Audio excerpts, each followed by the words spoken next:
Welcome back to Next Gear, where we dive deep into the latest rides hitting the market, and today we've got a big one. Literally. We're taking a close look at the 2026 Dodge Durango GT Plus, a three-row SUV that blends rugged American muscle DNA with modern practicality. Dodge has kept the Durango alive while many automakers are moving away from large family haulers, and for 2026, the GT Plus trim aims to hit the sweet spot between affordability, features, and performance. Stick around, because by the end of this review you'll know if this SUV deserves a spot in your driveway. Right off the bat, the Durango still has that unmistakable Dodge presence. Dodge hasn't gone the sleek, aerodynamic route like many competitors. Instead, it embraces a bold, muscular stance. Up front, the fascia is dominated by a wide crosser-inspired grille, finished in black towel trim for the GT Plus. The LED headlights have been sharpened compared to earlier versions, giving the SUV a more aggressive, almost Charger-like face. The daytime running lights sweep inward, emphasizing the width of the vehicle. The lower bumper integrates large air intakes and a subtle chin spoiler,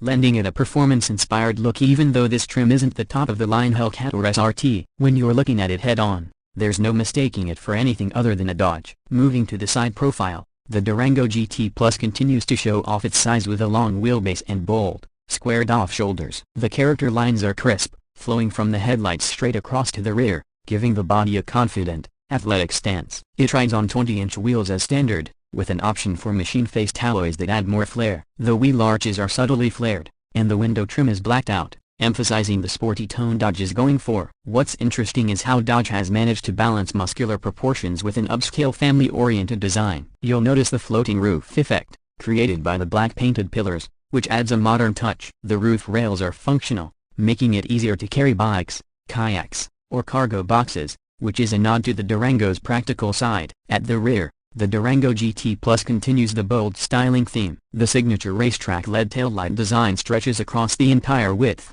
tying it visually to Dodge's performance cars. The rear window is slightly raked, giving the SUV a hint of sportiness despite its size. A roof-mounted spoiler adds aerodynamic flair, while the bumper integrates dual-chrome exhaust outlets, reinforcing the performance attitude. The tailgate is wide and opens with the power function on the GT Plus, and there's a hands-free option for those moments when your hands are full of groceries or gear. Overall, the rear design is a nice balance of rugged SUV and sporty crossover, which helps the Durango stand apart in a crowded segment. Now, step inside interior, the 2026 Durango GT Plus, and you'll see Dodge has worked hard to refine the cabin. It's a big step above the base trims but stops short of the luxury vibe of the Citadel. The first thing you notice is the driver-focused cockpit layout. The dashboard curves slightly toward the driver, giving it a performance feel, almost like sitting in a muscle car. The materials are an upgrade compared to the entry-level trims, with soft touch surfaces on the dash and doors, stitched leatherette seats, and brushed metal accents. The GT Plus comes standard with heated front seats and a heated steering wheel, which adds comfort during colder months. The centerpiece of the cabin is the Uconnect 5 infotainment system. In the GT Plus,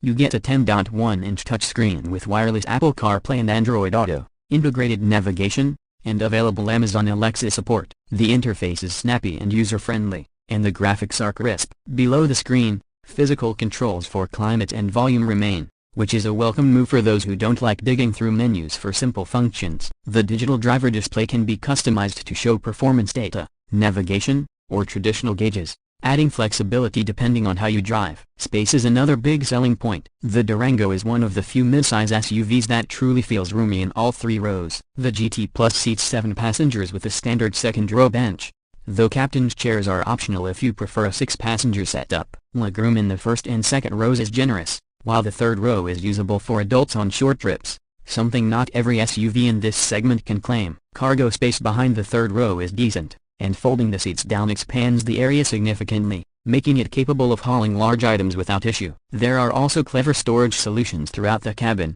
including deep door bins, cup holders, and a center console big enough to swallow a tablet. Under the performance hood, the Durango GT Plus doesn't pack the fire-breathing V8s of its more expensive siblings, but it still offers a satisfying drive. Power comes from a 3.6-liter Pentastar V6, producing around 295 horsepower and 260 pound-feet of torque. This engine has been a workhorse in Dodge and Jeep vehicles for years, known for its reliability and smooth performance. It's paired with an 8-speed automatic transmission that shifts seamlessly, delivering power efficiently to either the rear wheels or all four if you opt for all-wheel drive. While the V6 isn't blisteringly fast, it's plenty capable for daily driving, highway cruising, and even towing. Speaking of towing, the Durango remains one of the strongest in its class, with the V6 rated to pull up to 6,200 pounds when properly equipped, which is excellent for a mid-size SUV. On the road, the Durango GT Plus strikes a balance between comfort and sportiness. The suspension tuning provides a smooth ride over rough pavement while maintaining enough firmness to handle corners with confidence. Steering is precise, though not overly sharp, giving you a sense of control without sacrificing the relaxed driving feel families will appreciate. Noise insulation is improved compared to older models, making the cabin quieter on long trips. And for those who like tech assists, the GT Plus offers adaptive cruise control, lane keeping assist, blind spot monitoring, and rear cross-traffic alerts as part of its safety suite. When it comes to pricing, the 2026 Dodge Durango GT Plus positions itself smartly in the market. The base Durango starts at a lower point, but the GT Plus comes in around the mid-$40,000 range depending on options and whether you choose rear-wheel or all-wheel drive. This makes it more expensive than some rivals like the Hyundai Palisade or Kia Telluride, but the Dodge sets itself apart with bolder styling, stronger towing capability, and that signature Dodge attitude. Add-ons like the premium audio system, panoramic sunroof, and upgraded wheel designs can push the price closer to $50,000, but for many buyers, the balance of features and value will make sense. So, who is the Durango GT Plus really for? If you're someone who wants a family-friendly SUV but doesn't want to give up that muscle-inspired edge,